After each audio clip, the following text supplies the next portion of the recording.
Halo guys, Assalamualaikum warahmatullahi wabarakatuh. Kenalkan, nama aku Farhandrani Novitra dengan NPM 2305 1010 558. Jadi hari ini saya akan menyampaikan atau melakukan penggunaan SPSS untuk menginput data rancangan acak lengkap. Oke, sebelum kita masuk ke tutorialnya, kita pertama-tama buka dulu Google Drive. Nah, di sini kita sudah memiliki beberapa data, yaitu RLF, yaitu data rancangan acak lengkap. Sini saya punya 3 data, yaitu perlakuan, ulangan, dan hasil. Nah, pada SPSS itu tampilannya seperti ini nih awalnya. Lalu kita masukkan ke data view. Nah, ini data view-nya. Untuk memasukkan perlakuan, ulangan, dan hasil, kita masukkan dulu ke dalam variable view. Di sini kita ketik perlakuan, lalu ulangan, lalu hasil. Nah, data yang saya dapatkan kali ini tuh mengenai efektivitas penggunaan herbisida 2,4-D pada presentasi peningkatan hasil tanaman utama. Nah, untuk desimalnya kita buat jadi 0. Oke. Lalu pada label kita masukkan ini perlakuan eh, itu pengaruh konsentrasi herbisida ya. Ini kita salin aja herbisida bercambah.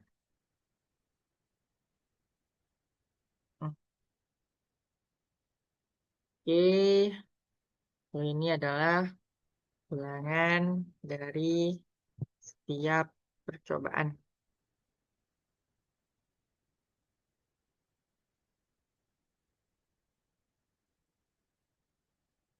Eh, persentase perkecambahan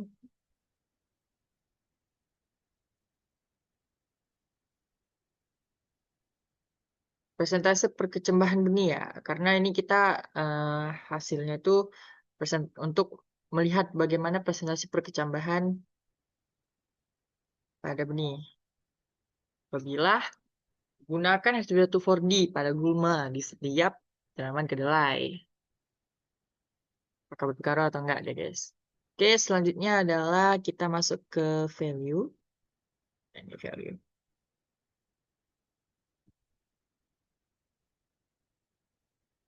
Kita masuk ke value.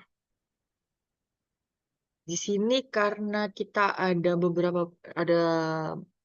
perlakuan, kita masukkan value-nya yang satu untuk 0 ppm. Nah, ini kita tinggal tambah-tambahin aja. Ini perlakuan 2, yaitu 1 ppm. Perlakuan 3, 2 ppm. Perlakuan 4, 3 ppm.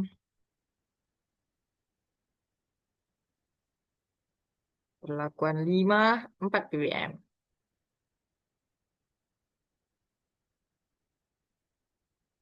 Kita di sini masukkan deskripsi ya dari setiap perlakuannya itu apa tuh. 1, 2, 3, 4, 5 itu apa. Ini dia deskripsinya di Kelvin. Selanjutnya di ulangan, kita masukin ulangan 1 untuk ulangan 1. Selanjutnya 2, ulangan 2, 3, ulangan 3, dan 4,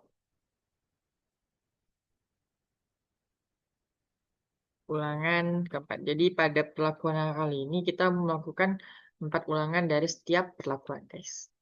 Oke, untuk yang hasil kita nggak perlu masukin apa-apa karena di labelnya udah dijelaskan bahwasannya hasil yang ingin kita lihat itu adalah presentasi percambahan benih kedelai apabila herbisida 2,4-D itu kita gunakan.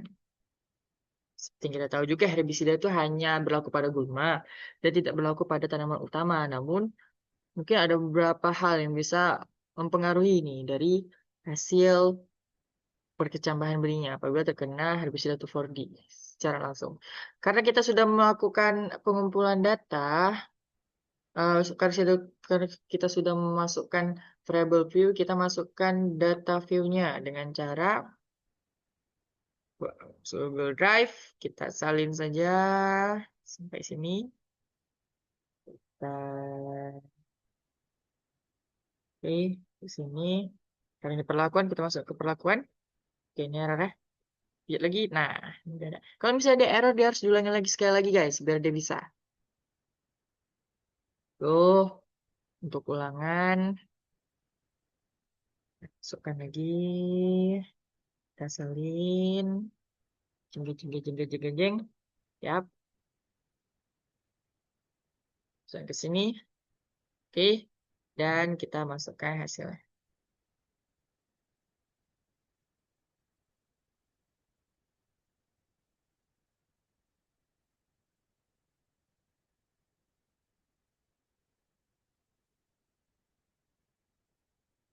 Oke.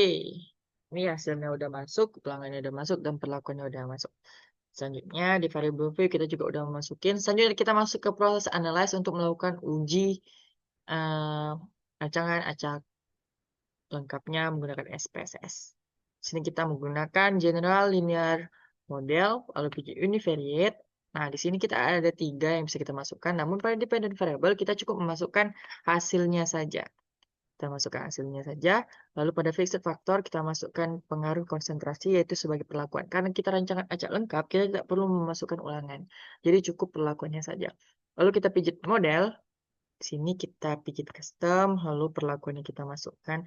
Jangan lupa kita ubah ke main effect dulu. Lalu kita masukkan ke perlakuan dan pijit continue. Selanjutnya ada post hoc. Di sini kita hanya satu ya, hanya ada perlakuan, jadi kita langsung masukkan aja perlakuannya. Terus pada equal variance estimate kita melakukan uji ini dengan uji LSD, 2K, dan Waldenkan. Lalu pada option, di sini kita masuk overall aja, dan apa yang mau kita lihat di sini kita mau lihat descriptive statistiknya sama tes homogenitas. Karena kita pijit homogeneously test dan descriptive statistik. Lalu pijit continue, lalu oke. Nah, ini merupakan output dari rancangan acak lengkap. Kita bisa lihat di sini ya guys. Ini merupakan data-data yang saya masukkan tadi di-convert oleh SPSS ini dengan tabel. Ini dia post hoc-nya. Multiple comparison, kita bisa lihat post hoc. Terus di sini ada homogenitas dari data yang kita masukkan. Oke. Karena outputnya udah keluar, jadi selesai sudah video tutorial dari saya. Sekian dari saya. Wabillahi taufiq wal hidayah. Wassalamualaikum warahmatullahi wabarakatuh. See you next time.